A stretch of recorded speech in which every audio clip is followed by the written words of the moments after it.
نبی صلی الله علیه وسلم ویل اغتنم خمسا قبل خمس، پنځه خبرې دا او غنیمت وګڼه ګوره، ځکه پنځه نقصانات راځي. شبابک قبل حرمک، ای ځوانانو د سپینګری بابا څخه کینه چې تا ته قصه وکړي چې بوډاواله په انسان څه کوي، نظر یې خرابوي، غوږونه یې کمزوري کی، دا زنګونان یې خوږېږي، ملا یې خوږېږي، امسا ورته په لاس کې بیا خپل نسی او خپل بچیان نه پېژني.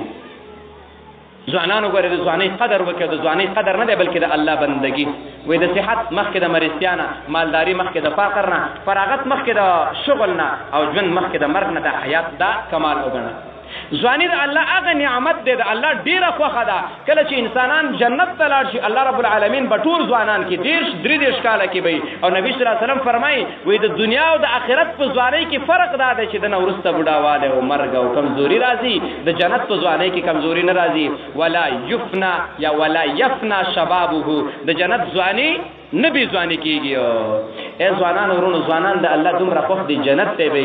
خو ای ځوانانو تاسو خو الله خوښ کوي که نه؟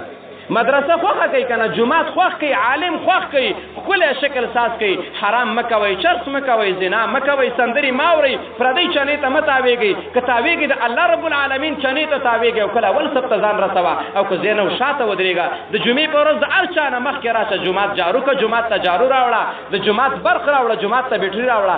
ستا ځواني په څه کې لګېږي؟ په بال کې او په بیټ کې، او دغه شانتې د نیټ په پرې کېدو کې لګېږي. یو خوا بل خوا د لډو ګتې راوړې، یو خوا بل خوا زلمیان راجمع کی، ټوله شپه ډنګ ټکور کوي. ته څنګه ځوانې؟ تا خو کلمه ویلې که نه ځوان؟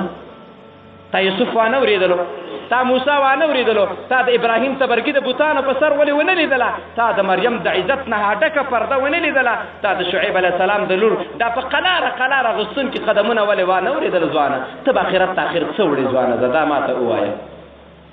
ځوانانو بس رب راضي کړي، خپل آخرت ښایسته کړي. نبی صلی الله علیه وسلم فرمایي یا معشر الشباب من استطاع منکم الباءة فلیتزوج. ځوانانو ښځې وکړئ، او دا نقصان ډېره بخښنه غواړي.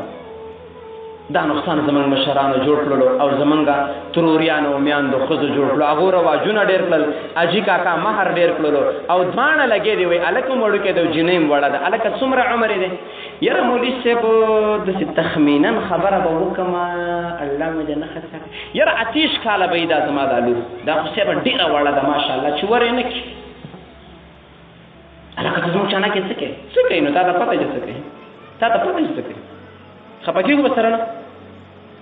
ای مؤمنان ورونو، د هلکانو له ښځې وکړئ. ای مؤمنان ورونو، دا جنکۍ په مناسب ځای کې ورکړئ. دا عمرونه د 20 نه ماړوئ.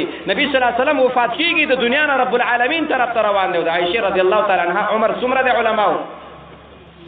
18 کاله. زما لور دې څوک په 30 کال وګوري، زه دې په جرایز ولم. دا خو وړه جنۍ ده، څنګه یې درکړمه؟ ستا په کور نه پوهېږي، دا خو په رواج نه پوهېږي. مهرونه کم کوي ورونو. نو ځوانانو نبي صلی الله علیه وسلم به له ښځې وکړي، اوس یې دله نه کوي، نو زه څه وکړم؟ نمازي خو پکې نشته. که زه ژوندی وم په 14 کال باندې د محرم په 10 نیټه به زوی له واده کوم. دا 10 نیټه ځکه هم شیعګان د محرم 10 ډېر عیب ګڼي. ښه اوس یې دله نه کوي، نو زه څه وکړم؟ ما څه طاقت نشته.